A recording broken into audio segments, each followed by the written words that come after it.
జై పద్మశాలి. నేను మీ వన్నాల సాగర్ను, మహబూబాబాద్ జిల్లా తొర్రూరు. రేపు జరగబోయే 17వ అఖిల భారత పద్మశాలి మహాసభ మరియు 8వ తెలంగాణ ప్రాంత పద్మశాలి మహాసభకు ఇచ్చేస్తున్నటువంటి ముఖ్య అతిథి మన గౌరవనీయులు యనుమల రేవంత్ రెడ్డి గారికి ప్రత్యేకమైనటువంటి ధన్యవాదాలు తెలియజేస్తూ, రేపు జరగబోయే మహాసభను విజయవంతం చేయాలని కోరుకుంటూ, రేపు ఎగ్జిబిషన్ గ్రౌండ్లో మన పద్మశాలీలందరూ కూడా ఎవరు కూడా బయట నిలబడకుండా గ్రౌండ్స్లోనే ఉండి మన సభను విజయవంతం చేయాలని కోరుకుంటూ, ఎందుకనంటే సభ జరిగేటప్పుడు చాలామంది మన కుల బాంధవులు రోడ్డు మీదనో అటుపక్కనో ఇటుపక్కనో నిలబడుతున్నారు. ఆ విధంగా నిలబడితే మన సభకు విచ్చేసినటువంటి మన కుల బాంధవులు ఎంతమంది ఏంది అనేది మనకు తెలియదు. కాబట్టి అందరూ కూడా కుల బాంధవులు దయచేసి మన కేటాయించిన సీట్లలో కూర్చొని ఎవరు కూడా రోడ్డు మీద కానీ అటుపక్క కానీ ఇటుపక్క కానీ నిలబడకుండా అందరం కూడా ఎగ్జిబిషన్ గ్రౌండ్లో కూర్చొని మన బలమేందో మన బలగమేందో నిరూపించుకోవాల్సిన అవసరం ఇప్పుడు ఉన్నది. కాబట్టి ఖచ్చితంగా మనందరం కూడా స్టేజ్ మీద గ్రౌండ్స్లో కూర్చోవాలి. అదేవిధంగా భోజనం చేసేటప్పుడు కూడా మనందరం కూడా క్యూ పద్ధతిలో ఉండి భోజనం చేయాలని కోరుకుంటున్నాను. మన అఖిల భారత పద్మశాలి సంఘం అధ్యక్షులు కందగట్ల స్వామి గారికి ప్రత్యేకమైనటువంటి ధన్యవాదాలు తెలియజేస్తున్నాను.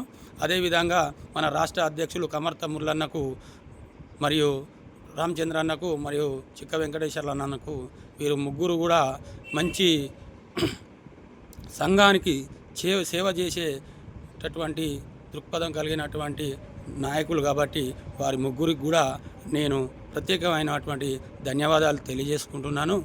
ఇప్పుడు మనం జరగబోయే మహాసభను మనం ఖచ్చితంగా విజయవంతం చేసుకుందాము. వివిధ జిల్లాల నుండి వివిధ మండలాల నుండి వచ్చేస్తున్నటువంటి మన కుల బాంధవులకు కూడా ప్రత్యేకమైనటువంటి ధన్యవాదాలు. పార్కింగ్ చేసేటప్పుడు కూడా చక్కగా ఎవరికి కేటాయించిన పార్కింగ్లో వాళ్ళు వెహికల్లు పెట్టుకోవాలి. ఎందుకనంటే ట్రాఫిక్ చాలా జామ్ అవుతుంది. కాబట్టి చిన్నగా మనం మన పార్కింగ్లో మనం పెట్టుకొని పోయేటప్పుడు కూడా చక్కగా ఎవరి పద్ధతిలో వాళ్ళు వెళ్ళాలి. ఎందుకనంటే మనం నిర్వహించబోయేది అఖిల భారత పద్మశాలి మహాసభ. కాబట్టి జనం బాగా వస్తారు, మన కుల బాంధవులు వెహికల్లు బాగా వస్తాయి. కాబట్టి చక్కగా నిదానంగా ఎవరికి కేటాయించినటువంటి వారి పార్కింగ్లో వారు వాహనాలు నిలుపుకోవాలి.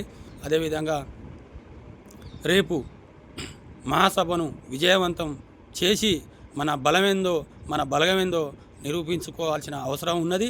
అదేవిధంగా వివిధ రాష్ట్రాల నుండి కూడా విచ్చేస్తున్నటువంటి మన కుల బాంధవులు నాయకులు వారందరికీ కూడా ప్రత్యేకమైనటువంటి ధన్యవాదాలు తెలియజేస్తున్నాను.